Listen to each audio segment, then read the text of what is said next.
Good evening all. We welcome our Honorable Chief Guest, Justice Shri K.Ramakrishnan, Guest of Honor Shri S.Sasikumar, Professor Dr. S.Elumalai, all our staff of NBA and guests who have assembled here today. We are here to launch the book titled Evolution of Access and Benefit Sharing, Jurisprudence in India, the Emerging Trends, Challenges and the Way Forward, published by the National Biodiversity Authority.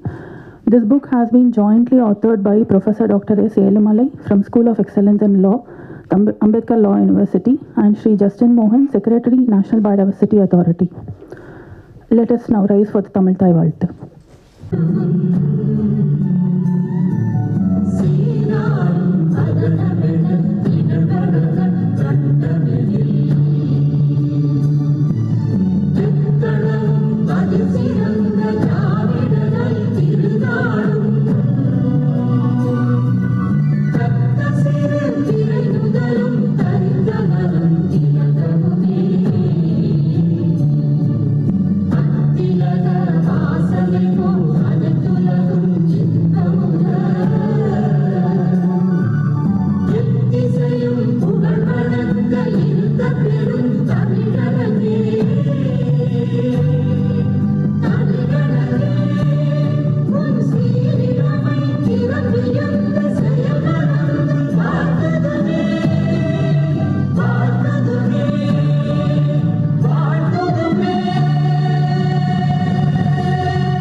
Thank you all. I now request the Secretary, NBA, J.Justin Mohan, who has jointly authored the book, to deliver the welcome address and to give an overview of the book which is being released today. So please. Thank you.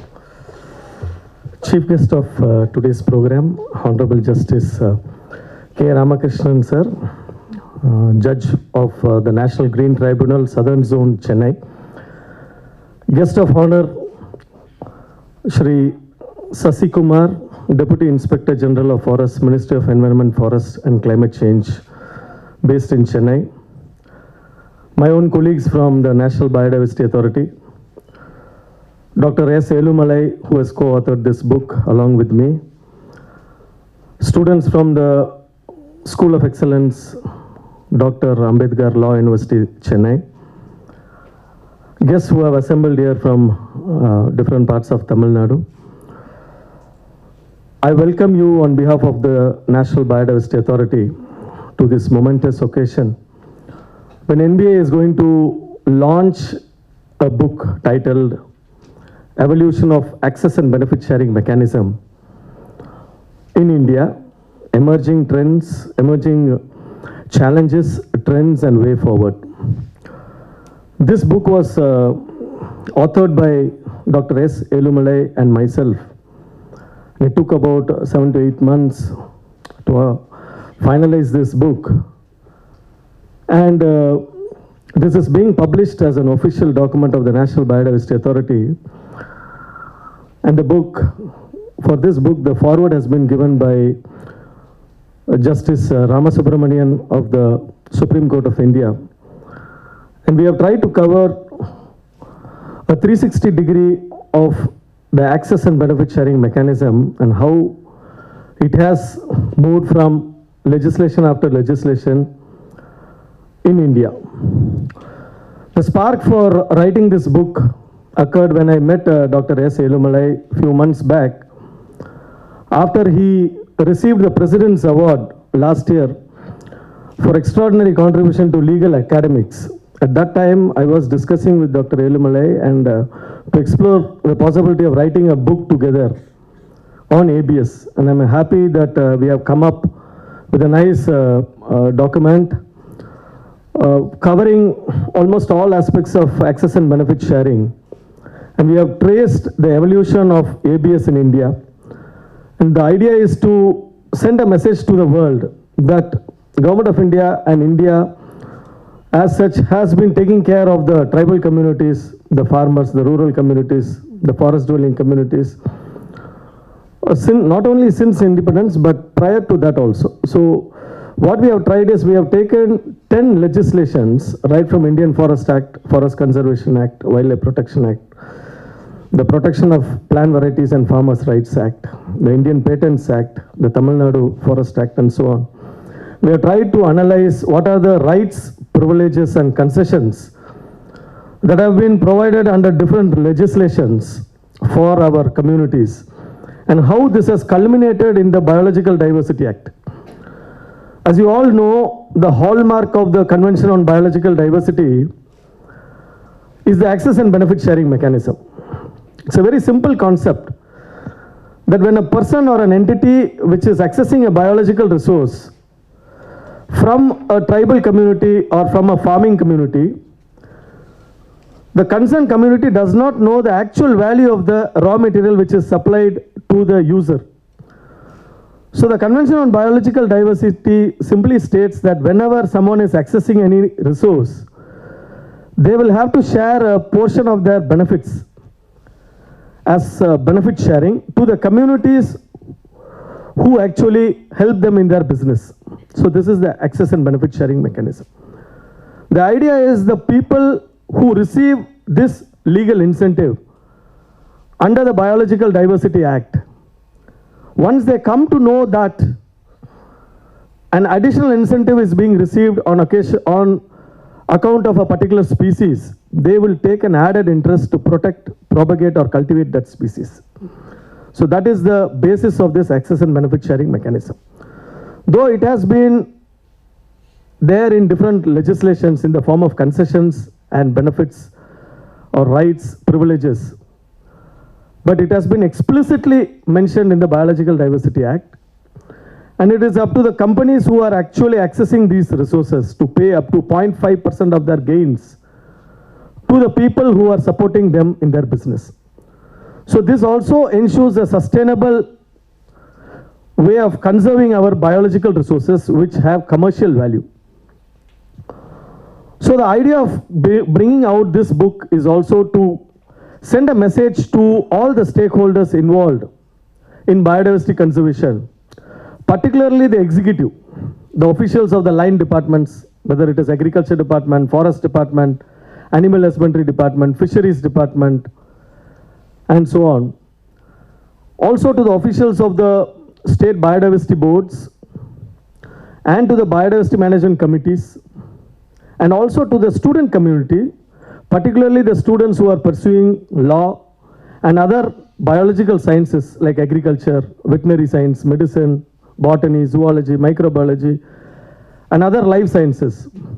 And also to the judiciary, because there is a lot of ambiguity on various provisions of this act, particularly on the access and benefit sharing mechanism, on how it works. So a read of this book will give a broad idea to a judge or to a magistrate on the intent of the lawmaker, what the lawmaker wanted when the law was enacted. So we have tried to capture the essence of the access and benefit sharing mechanism in this book. And we have tried to flow this book in different chapters so that we compare different legislations, like for example, a comparison between the PPVFR Act and the Biological Diversity Act, a comparison between the Indian Forest Act and the Biological Diversity Act. So a lot of comparisons have also been given, so that I'm sure that it would be very handy to the law graduates. And also I'm sure that the people who read this book will get a broad idea, a bird's eye view of the concept of access and benefit sharing mechanism in this country. We have also concluded this book with the activities of the National Biodiversity Authority, what are the functions which we are doing and how this access and benefit sharing mechanism is being implemented in this office, because the National Biodiversity Authority is the national office for this entire country, and it is also the competent national authority of the Convention on Biological Diversity. So the book gives a broad idea about the activities of the National Biodiversity Authority, and we intend to circulate this book free of cost to various stakeholders and also to place this in the Library of the United Nations and also to the Office of the Convention on Biological Diversity, so that people who are interested to know the access and benefit sharing which is happening in India will get a broad idea about what is happening in our country. For writing this book, I have to thank the main author, that is Dr. S.Elumalai, who has contributed enormously, and also to my own colleagues from National Biodiversity Authority, because this book is a techno-legal book. Though about 60% of the component is a legal part, about 40% still remains a scientific part. So I would consider this book more as a techno-legal book, and for which we also thank the law students who have actually helped us to draft many of the provisions, particularly pertaining to various experiments that have happened on benefit sharing in different parts of the world. And also we have culled out the major judgments that have been pronounced by the Supreme Court, High Court and the National Green Tribunals on subject pertaining to biodiversity and benefit sharing. So we have also concluded this book with a lot of suggestions for the various policymakers and for the officials who are actually implementing the biodiversity conservation activities, so that I am sure that people who will be reading this book will immensely benefit from the content of this book.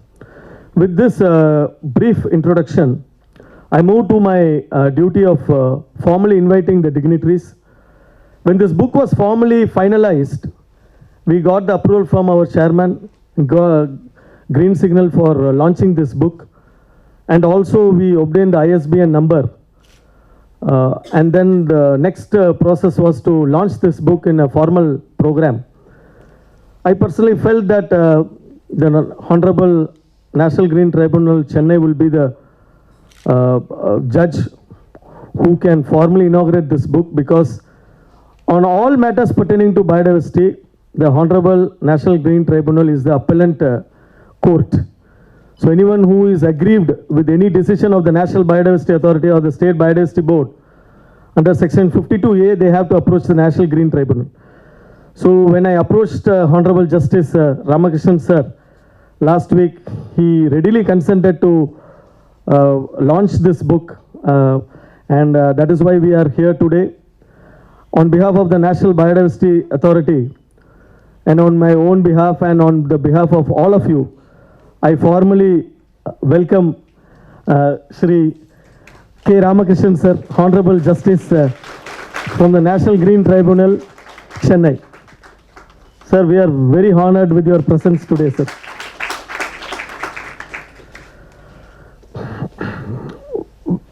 Next, I would like to formally welcome the guest of honor, Dr. S.Sasikumar. He is working at present as the Deputy Inspector General of Forests, Ministry of Environment, Forests and Climate Change. So he is the ministry's representative today to formally receive the first copy of the book from the Honorable Justice. Shri Sasikumar completed his bachelor's in agriculture, and we did our master's degree together in agriculture microbiology, and he joined the Indian Forest Service West Bengal cadre, and currently he is on deputation just like me in Chennai. And there are a lot of similarities between me and Shri Sasikumar.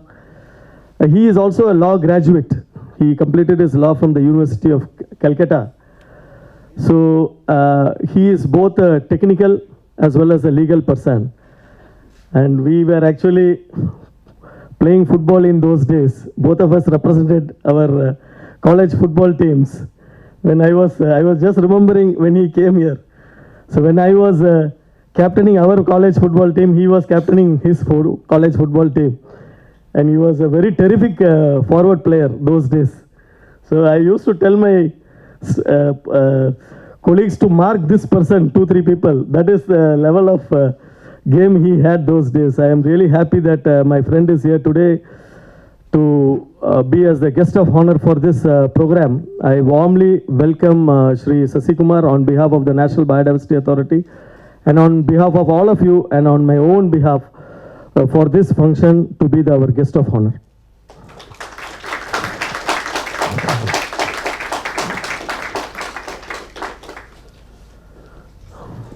Dr. S.Elumalai has always been an inspiration for every one of us who knows about Professor.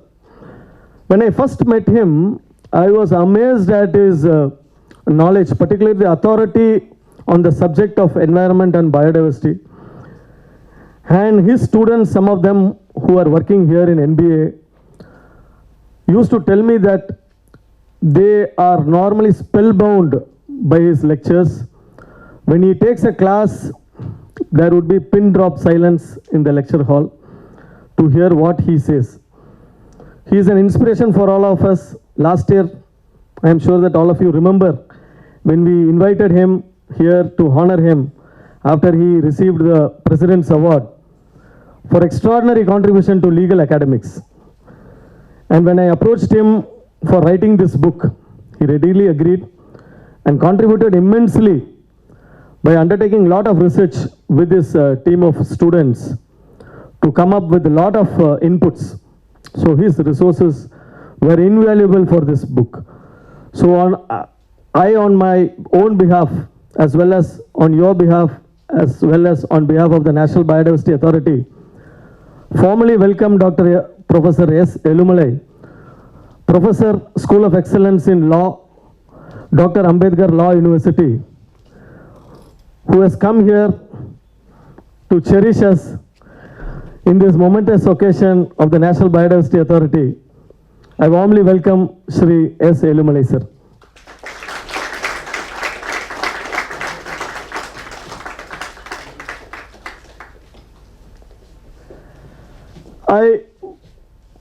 I welcome all the participants who have come here, my own colleagues, staff of NBA.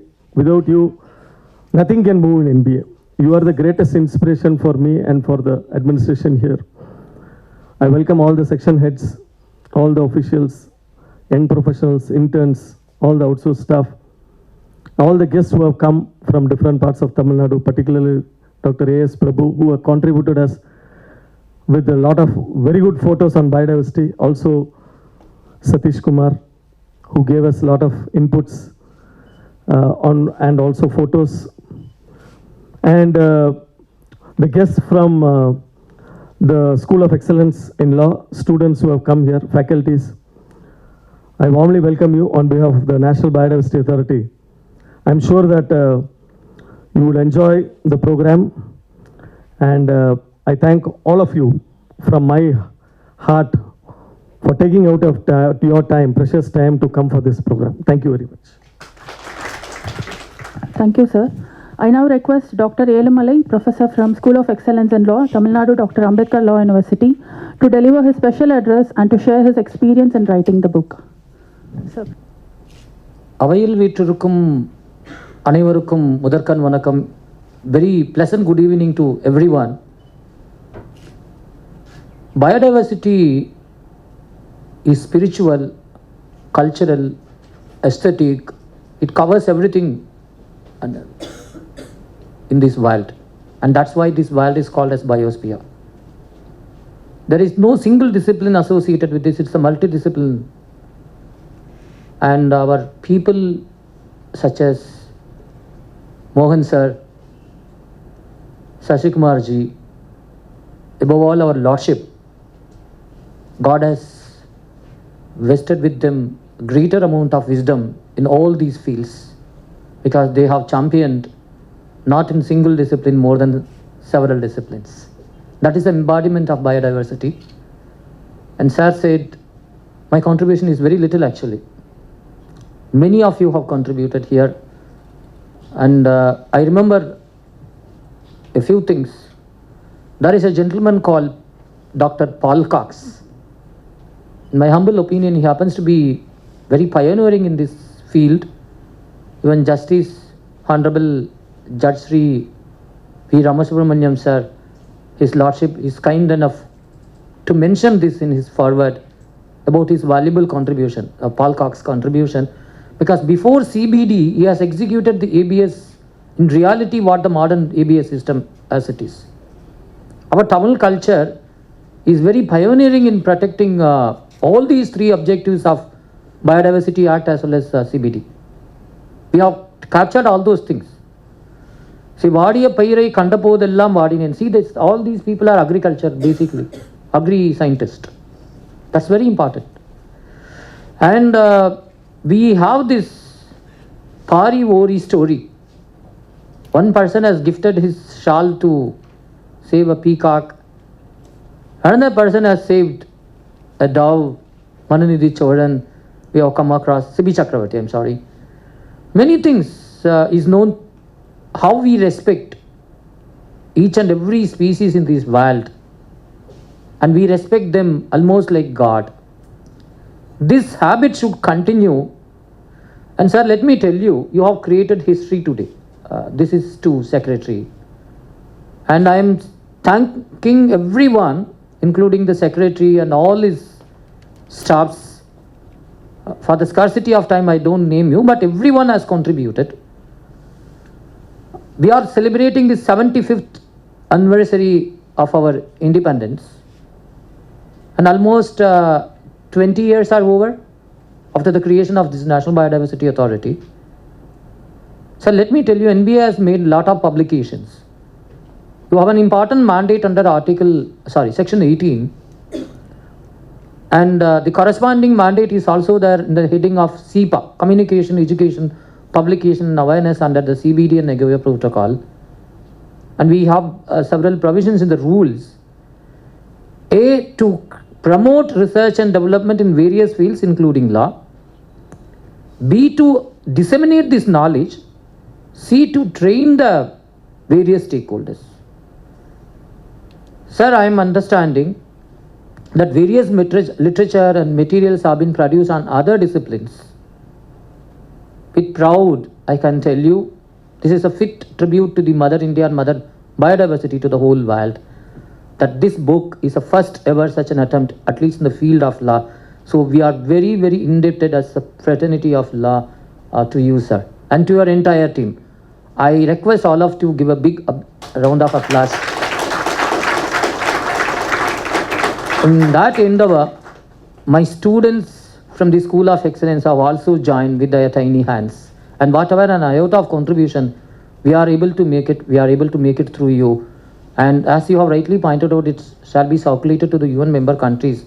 That will go in long way in attesting the conservation aspect, the respect for the biodiversity, respect for our tribal man, respect for our farmers. And this is a cherished moment in our life. With this, I would like to conclude. Before that, I remember there is a wording right from Thirukural, Pagutundu Pallui Romudal. This Pagutundu itself, there is an aspect of sharing. It may be monetary or non-monetary, but we always respect everybody's contribution. So in that way, we thank every one of you for helping us in making this endeavor. If I have forgotten to highlight somebody's contribution, I apologize for that. Jai Hind, God bless you all. Thank you. Thank you, sir. It's time to honor our guests who have joined us today. I now request Secretary NBA to kindly present a memento and a shawl to our chief guest.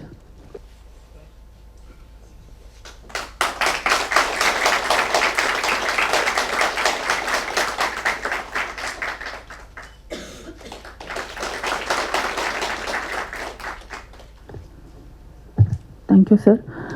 I now request our Secretary NBA to kindly present a memento and shawl to our guest of honor.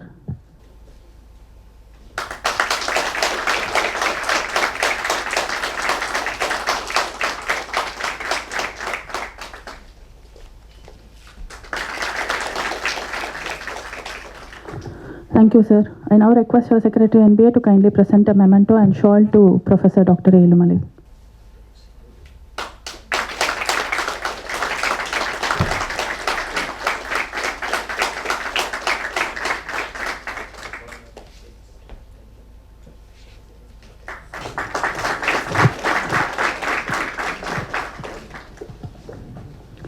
Thank you, sir. We invite our Chief Guest, Honorable Justice K.Ramakrishnan, sir, to kindly release the book titled Evolution of Access and Benefit Sharing Jurisprudence in India, Emerging Trends, Challenges and the Way Forward, published by National Biodiversity Authority and jointly authored by Professor Dr. S.Elumalai from School of Excellence in Law and Shri Justin Mohan, Secretary NBA. We invite our guest of honor, Shri S.Sasikumar, IFS, to receive the first copy of the book.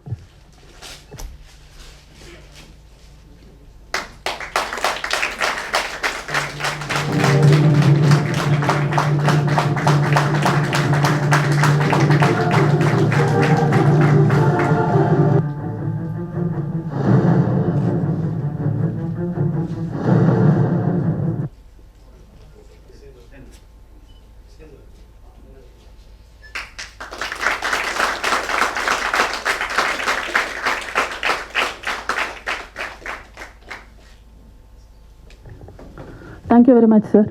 Shri S.Sasikumar belongs to the 2000 batch of Indian Forest Service and belongs to West Bengal cadre. He completed his bachelor's degree in agriculture and master's degree in agricultural microbiology from Tamil Nadu Agricultural University in 1998. He has served in different capacities as Divisional Forest Officer, Conservator and Chief Conservator of Forest in West Bengal.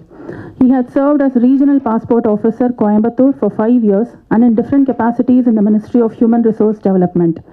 He is presently posted as Deputy Inspector General of Forest in the Chennai Regional Office of Ministry of Environment, Forest and Climate Change, Government of India. We are happy to have Shri S.Sasikumar with us today as a guest of honor for this function. I request Shri Sasikumar sir to kindly deliver his keynote speech.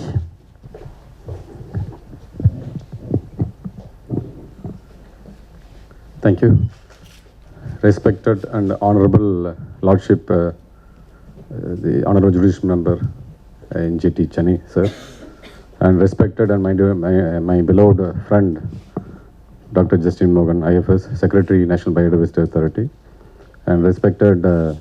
S.Elumalai, Professor, School of Excellence, National Ambedkar Law University, and the officers from National Biodiversity Authority, and the family of the hero of the today's function, Justin Mohan, and all the other dignitaries and friends. It really gives immense pleasure for me to be here today and receive the book from Honorable Justice NGT Chennai. And I am very thankful to Secretary NBA Justin Mohan for inviting me and allowing me to receive the book from the Honorable Justice. And also I am thankful to him for his kind words. He said that we shared a lot of things common. Thank you, Justin, for this. While describing the efforts he has put in for getting the book prepared, it's quite tough for any officers serving in the government of India, especially as the Secretary NBA, with a lot of tasks in front of him, to work and come with such a wonderful publication along with Dr. S.Elumalai. So it's a quite appreciable effort.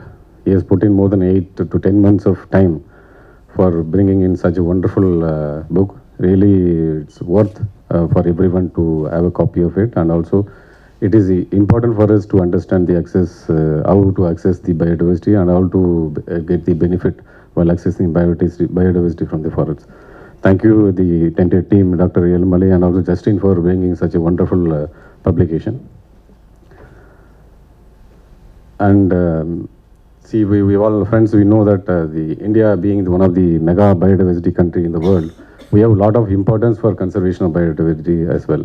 Our effort for conservation started from 1970s, when then the Prime Minister of India participated in the first the conference, Stockholm Conference, 1972, where the poverty, really the environmental poverty was described as the important poverty of the world, so that it should be addressed. That was the keynote address delivered by the Prime Minister of India. Starting from there, we have traveled a long way. We have subsequently enacted so many acts for conservation of biodiversity. One important the conference was the S Summit 1992, where 3 important conferences were organized. One such was the Convention on Biodiversity and UNFCCC, United Nations Convention on Climate Change, and also United Nations Convention on Desertifications. Taking the objectives of Convention on Biodiversity, the first foremost important is the conservation. Second one is the sustainable use of the biodiversity. Third one is the equitable benefit sharing. From there, the concept of access and benefit sharing for the biodiversity is actually emanated. So with that history back with us, the authors, both Dr. S.Elumalai and Justin Mohan, has read many acts existing in India, starting from Biodiversity Act, Forest Act, Wildlife Protection Act, and also the Farmers' Rights Act, and comparing with the different aspects of the biodiversity conservation, access, benefit sharing with the existing acts, and how it can be effectively used. They have put in a lot of efforts. Really, it should be appreciated. And thank you, Justin, for bringing out with this wonderful literature for all of us. And with these words, I thank the Secretary NBA and also the National Biodiversity Authority for giving me an opportunity to participate in such a wonderful program. And also I personally thank the Honorable Justice also to being here. On behalf of Justin, I take the opportunity to thank him for spending his valuable time and coming at releasing the book, sir. Thank you so much.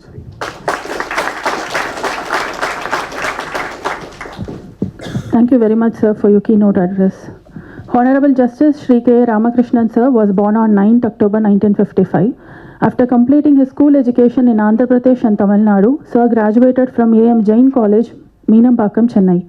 He completed his law degree from Government Law College, Calicut, and started practicing in 1979. He was appointed as District and Sessions Judge in 1995 and thereafter served in Calicut, Kottayam, and Mevalikara in Kerala. He was elevated to the Principal Sessions Judge at Thiruvananthapuram and then served in Thottappuzha. He was sworn as Judge of High Court, Kerala in 2013. Since 19th November 2018, Honorable Justice Ramakrishnan, sir, is serving as Judicial Member of National Green Tribunal, Southern Zone, Chennai. We are happy to have our Honorable Justice Shri K. Ramakrishnan, sir, with us today as the Chief Guest for this function. Sir, I request you to deliver your Chief Guest address, sir.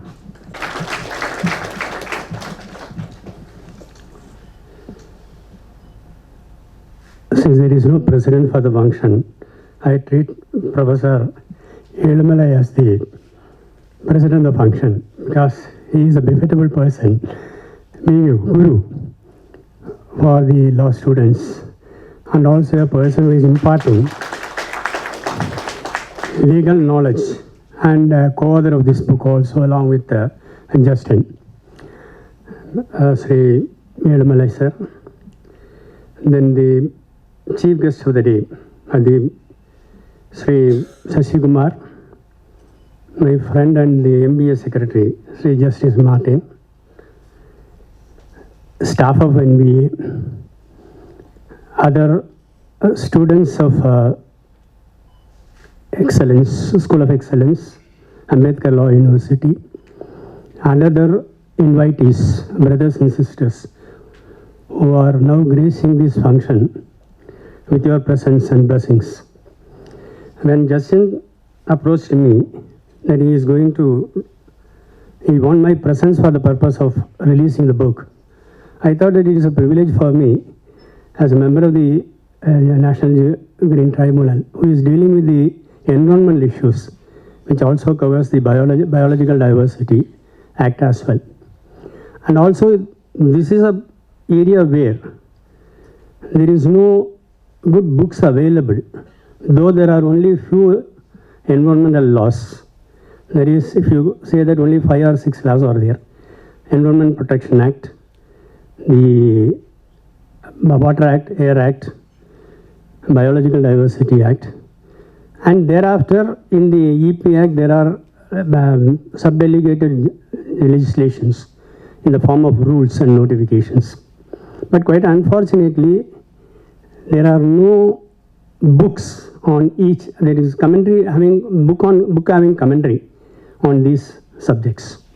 So when Justin came, said that he is going to publish this book, that too in the auspices of the National Biodiversity Act. I really congratulated him for the efforts that have been taken along with Professor S.Elumalai for this purpose, because this is an eye-opener for the research students, I can say, that it is high time for you people to come with such publications, especially because you have got a lot of awareness about all other subjects. The one subject which is having least awareness is about environment. That is the reason why we are now facing with a lot of difficulties and casualties, and ultimately blaming Mother Nature for troubling us with the casualties or the calamities, we can call it. In olden days, everyone were aware that Panchabhutas, that is there is air, water, fire, earth and sky, was supposed to be the worshipping articles, I can say. And people were aware of the interlinked connection between these Panchabhutas as to how they are helping each other for the purpose of the benefit of the people. Once we intrude into those aspects and disturb them, then automatically the calamity comes. So it is, everything is, if you can study the activities that is going on nowadays, we can find that all those things are not natural calamities, but almost man-made calamities that has been, we are responsible for the same. The importance of protection of environment as part of human right itself was born in 1970, before 1972. In the Human Rights Convention, it was said that environment will have to be treated as a part of right to life, part of decent life. Because human right means a decent life. That decent life must come only if you have got a proper environment, healthy environment. So they thought that the environment must become part of the human right, and that will have to be protected. That is how the environmental involvement or jurisprudential the evolution has started from that day onwards. It is thereafter in 1972 in Stockholm that we thought about necessity for protection of environment, because by the time you thought about the global warming and so many things that is happening, and carbon footprint that has been increasing, thereby affecting your health, and resources are being diminishing, water depletion has started because of the overheat, and people were started alarming about the protection of environment as to how this will not be done. So they thought about the development vis-a-vis the protection of environment as a sustainable development. In that way, for the first time in India, that in 1972 that Water Act was enacted for the purpose of protecting environment, as to how the environmental degradation that is being caused on account of misuse of water or polluting the water. That includes protection of water bodies also. Wherever you are discharging an untreated sewage or untreated effluent into the water body and polluting it, it will be an environmental crime that is punishable under that act. Subsequently, in 1981, Air Act came. Then they thought that Air Act and the Water Pollution Act, the Water Act is not sufficient for the purpose of protecting. There is an umbrella act, we can call it as Environmental Protection Act 1980 has been passed. So that act gives a larger the output for the purpose of providing or covering all environmental issues, and giving power for the authorities under the act to enact sub-delegated legislation for the purpose of protecting by way of rules and notifications. That is how your EA notification, the solid waste management rules, all waste management rules, everything has come under that. It is thereafter they thought that biological diversity is also one of the things that has to be protected. And lot of hue and cry has come because the knowledge sharing is being thought of. And that is being that people thought that globally it is thought that it has to be protected also. Because when you are going for a traditional knowledge being exploited for the purpose of commercial use, whether the person who is imparting that knowledge is getting anything on account of that. That was the main criteria, that for the purpose of benefit sharing and access to benefit sharing as the principle that has been protocol, we can call it in the conventions, that has been evolved for the purpose of protecting it. As part of that, India has enacted the Biological Diversity Act 2002. But unfortunately, though the act was passed in 2002, most of the provisions were made enforceable only after some time, and the rules were framed only in 2004. And it is thereafter in 2014 that the regulations have come for the purpose of the benefit sharing, as how it will have to be regulated, etc. See, in olden days you can find, because now the geological indicator is also become one of the major thing. Because if you go for, as far as India is concerned, you have got a lot of things. If you go by the Assam tea, that is become a more important tea as far as recognition globally with its name. So anything that is having unique in the nature of the product, it can be linked with the geological factor, then that will give a patent for you for the purpose of protecting that the identity. So that is how lot of, if you go by everything here in India, everything has got Kanjipuram Pattu, Kangayam Pasu. All these things are identified with the area where it is being. Rajapalayam dog, intended for the purpose of hunting and detecting crimes, etc. So those are all the areas where everything has got, India has got such a lot of biological diversity, which most of us were not aware of it. And how this will not be exploited in a beneficial way, not detriment to the biological diversity, keeping in view the conservation, preservation and protection of the biological diversity also. There we are failing. Because when you go for sustainable development and for the what you call the development aspect, we forget slowly about how this can be conserved. So it will not go together. It is the area where the tribunal comes into play as to how this can be balanced between the two.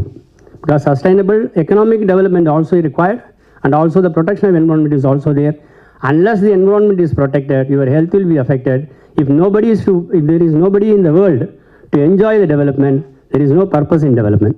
So that must be the basic idea as to how we will have to balance these two for the purpose of economical development. That is how the protocols have come, and on the basis of protocols, regulations have been framed, and on that basis there is being the authorities are trying to implement that also. And as far as the environmental laws are concerned, it is high time the law students will have to take a lead of providing awareness to the children in every school as to how the environment will not be protected. Because under Article 51G, the capital A G gives a fundamental duty for you, though it is not enforceable as a fundamental right, but there is an obligation, constitutional obligation on you to protect the environment. That includes the protection, that is, you say that the compassion to the human being. That compassion to human being includes the protection of environment. When you protect the environment, there are a lot of things to be taken note of: wildlife protection, the biological protection, and also the flora fauna protection, water body, protection of water body, everything will come. And now recently you also come across a lot of articles that is coming that because I can say even a threat to the people that in 2030 or 2050 you are not going to get water at all. See, in olden days, when the 4 yugas were mentioned about Kali Yuga, one was asked, how will you identify Kali Yuga? The Lord Krishna said at that time that you will rush for water by payment, you will not get it. And you will buy food by paying amount, because in olden days you are not expected to pay for food, because everywhere it will be available. You will have to go for food by paying amount, and that is a huge amount. That is what we are now doing for. Probably this may be part of the Kali Yuga. That may be the reason why we are not able to know about our duties as to how to protect Mother Earth, who is patient enough to tolerate all the inconvenience that is being given to her by our greed to achieve our goal. But achieve our goal should not affect the Mother Earth. That by Sabi, you will have to protect the environment also. So you will have to take note of the fact that lot of awareness on environmental matter or environmental education is also required as part of the curriculum. Because unless you know about your duty to protect the environment, you may not be knowing about as to how this can be done, or what is the contribution that you can do for the purpose of protecting environment. Small things, planting trees, or going for the herbal plants being planted, or providing our waste management, saying that avoid waste. How you can avoid waste so that generational waste can be avoided. Once the generational waste has become avoided, there is no necessity for a regulation for the purpose of the regulators to go after to collect, segregate and dispose it of. If you see the everyday newspaper, you can find that in the Perungudi and other area, lot of the waste is being dumped there without any treatment.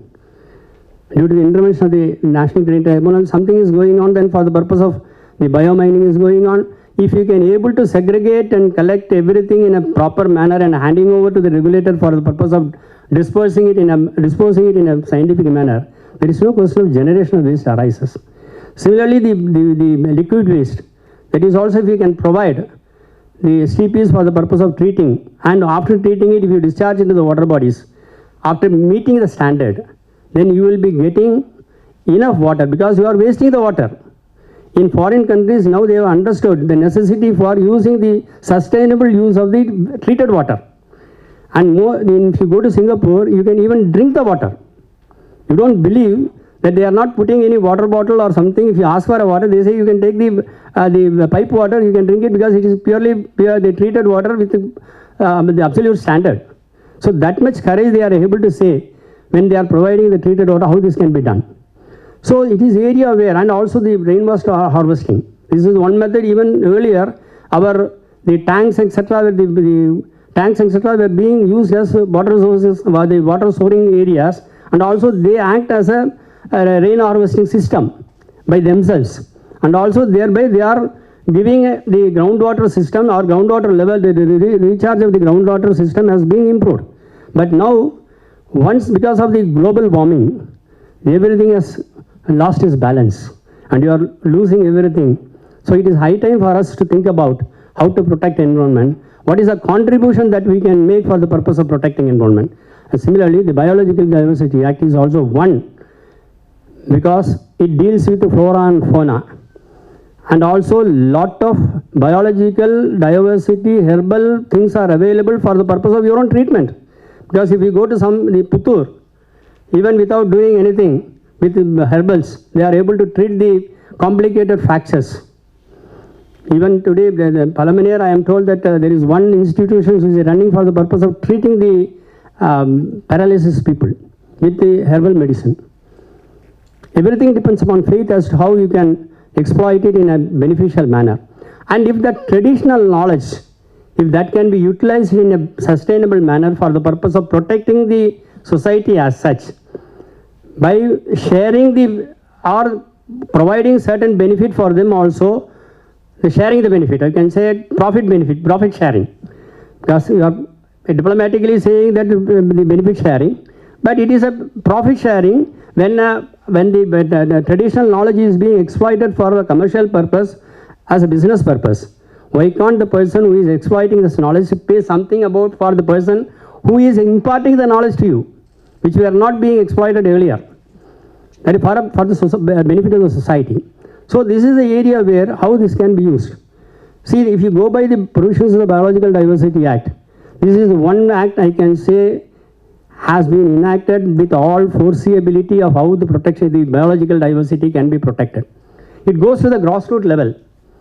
If you see the provisions of the Biological Diversity Act, there is a provision for constitution of biological management committee in each local body, and they will have to maintain the people biology register that is intended for the purpose of identifying the locally available traditional knowledge of these aspects, so that if you get the idea of, or the data we can call it in the digital world, if you can get the data of the persons who are having that knowledge which is helpful for the society, and if it can be scientifically collected and those knowledge can be imported from them and it can be utilized in a sustainable manner for the purpose of protecting the society, then you will be getting a lot of benefit out of it. Thereby you are not destroying the biological diversity, because those persons traditionally using it know the value of that protection also, the conservation also.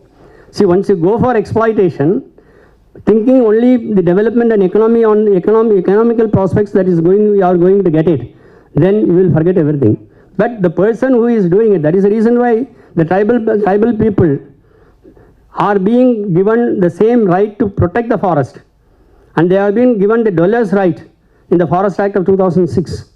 Why? Because they know how to protect the forest and they know how to exploit it in a beneficial manner without affecting the environment.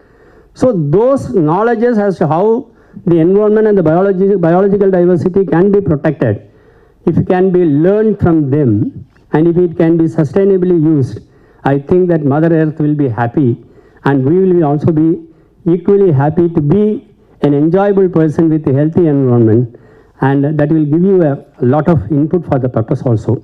I really appreciate the efforts taken by Justin Mohan and also Professor S.Elumalai for the purpose of providing this act. I have gone through the act, gone through the book. Really it gives a simple language of all the areas where the biological diversity has been in use, how it is being beneficially used, and how it is being protected, and how the persons who are imparting that knowledge or having that knowledge have been given the right to use it for in a sustainable manner. And this gives a protection for them to avoid or to exploit their knowledge for benefit of another without giving anything in return to them. So this is the area where we will have to correlate the best effort that has been taken by the legislature for the purpose of protecting the biological diversity by providing this act. And this book, I hope and I believe, because I have read it, I am benefited by that, because most of the areas where a comparative study has been given as to what are all the enactments that is dealing with that, and what are all the provisions that is dealing with those aspects. What is the difference between that act and this act? How this is better than this or other, or how this is being taken into account all the aspects together, and how they are working together for the purpose of protecting biological diversity. I hope that this will be helpful for the student generation and also to the society as such. I don't want to say that it's for the judges also, because judges are expected to read the books and deliver their judgments on the basis of interpreting the law. And I feel, and also I think, that the same team can produce a lot of such books with a greater commentary, because if you go by any act, you can see, if you go to the law book shop, you won't get the commentary book for the Water Act or Air Act or Environmental Protection Act. And the decisions on those aspects are also very little, because environmental jurisprudence is now evolving. It is for you to find out the method by which this can be effectively, environmental jurisprudence can be effectively evolved for the purpose of protecting environment. The law students will have to do a lot of work, a lot of research on this aspect, and also to see that your excellence in this, because you are studying in a school of excellence, you will have to, your excellence in that, the knowledge that has been earned from there will have to be used for the purpose of producing such books for the benefit of the society. That will only give a helping hand for the people of India, or we the people of India, you can say what the Constitution says, to get benefit out of these provisions, unless you know that such provisions are there. Because most of the people were not aware of the environmental laws at all. And people were not aware where to go when an environmental offense has been committed, or any pollution has been caused and something has been caused to them, where to go, where to approach, whom to approach. These are all the areas where this is also required for the purpose of protecting the environment, and also benefit sharing, the knowledge sharing. Knowledge sharing is also one of the best methods by which you can enlarge your or increase your knowledge on those aspects. When you read more and more for the purpose of doing research and publishing such books like this, you are also in a way improving your knowledge also by yourself. So it is high time for you people to come with such books. I hope that the School of Excellence, Ambedkar Law College, will be a pioneer for the purpose of producing such books in future. With these words, I congratulate the authors, co-authors of the book, and also NBA for giving me an opportunity to be here. And I formally declare that the book, The Evolution, Access and Benefit Sharing, Jurisprudence in India, Emerging Trends, Challenges and Way Forwards, released officially. Thank you, Jai Hind.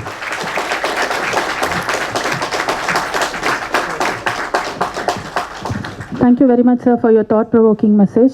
Before we formally conclude the program, NBA would like to recognize the services of our staff and students of School of Excellence and Law for their support to complete the book. I request our chief guest to distribute the certificates. I'll call upon the certificate awardees to please come and collect the certificates. Ms. Aishwarya Kantasamy from School of Excellence and Law.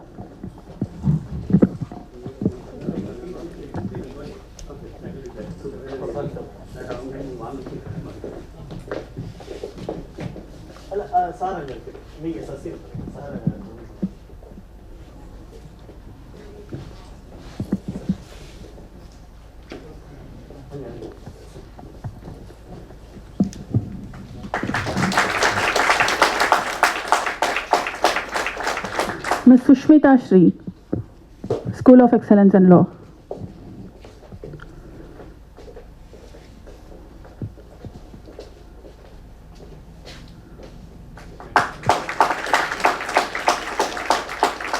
Ms. Nisha Shri.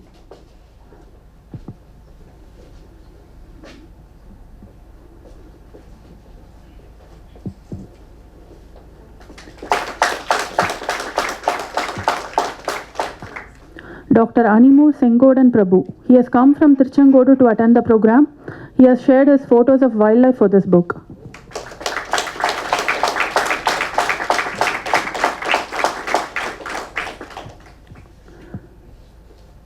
Mr. N. Singaram, IT consultant who designed the book. He's from NBA.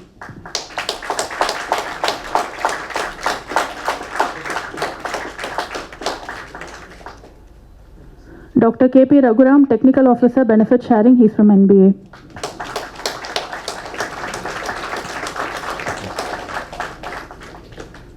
Dr. J. Soundrapandian, sir, project officer, UNDP Biofin project.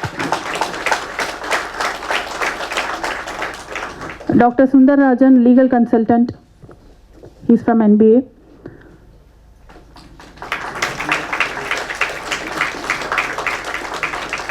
Dr. S. Rajesh Kumar, he is also from NBA. He has provided the photos on biodiversity for the book.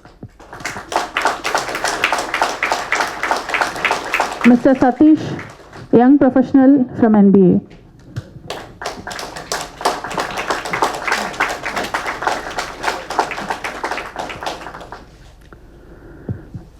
And Kanti Meenakshi from NBA.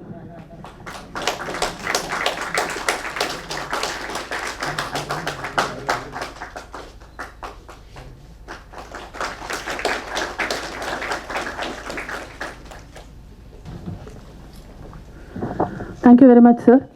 We now come to the concluding part of this program. I now request Dr. J. Soundrapandian, Project Officer, NBA UNDP Biofin Project, to propose the vote of thanks on behalf of National Biodiversity Authority. Good evening, sir. And we now come to the end of this small but very significant event, as you all will understand, because the subject matter is very close to our secretary. We wanted to have a very, very important event here. So on behalf of National Biodiversity Authority, it's my privilege to propose this vote of thanks. First and foremost, I want to thank our chief guest, Hon'ble Justice Dr. S. Ramakrishnan, for being with us and gracing this event. Your address was well received, sir. Thank you so much. Sir, we always look up to NGT for all matters pertaining to the implementation of Biological Diversity Act. We did get a lot of significant judgments of late. For example, I would say 2 judgments, the V.Ramasubramanian case and the Chandrapal Singh case, which were very, very helpful in taking forward the implementation of this act. And we do have a lot of lawyer friends here, particularly in NBA, in the National Law School also, and I'm sure your presence here is a motivation for them. I'm sure they will take up this subject in a big way. And I must talk about the heroes of today, 2 important people, Dr. S.Elumalai and Justin Mohan.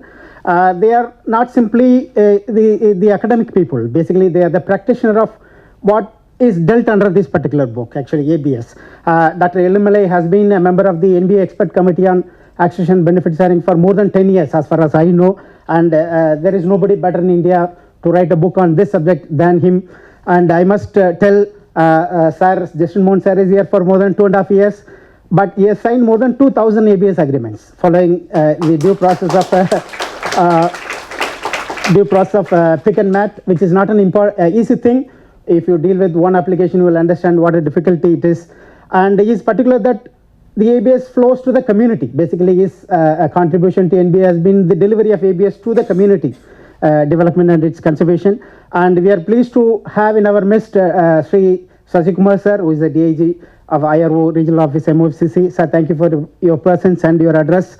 Our sincere thanks are also due to the Tamil Nadu Law College students. Basically, we look up to them a lot. Basically, this act has not received as much attention as it deserves from the law faculty particularly. So we expect that at least 1 or 2 students every year, if they take up this particular course with the help of Professor S.Elumalai sir, we will get a lot of judicial interpretation. We are very thankful to you. We want to thank our administrative officer, accounts officer, the sectional heads for making all the arrangements for this short but very, very sweet event, I would say. Our sincere thanks are also due to media people. Basically, we expect a lot of coverage from them. Last year also we did a very big program on 22nd May, but our coverage was little. We want a lot of people to cover the activities of NBA. Thank you one and all. That's all. Thank you so much.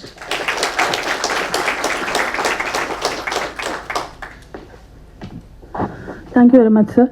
I now request the dignitaries and guests to rise for the national anthem.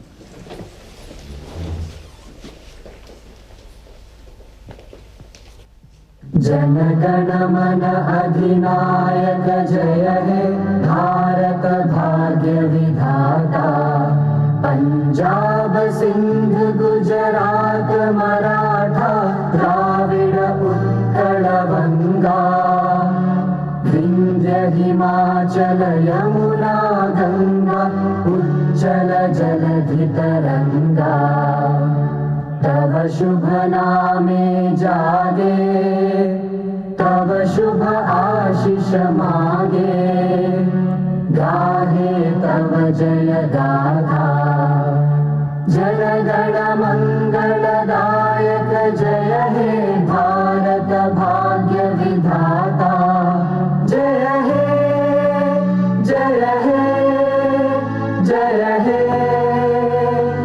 जय जय जय जय हे.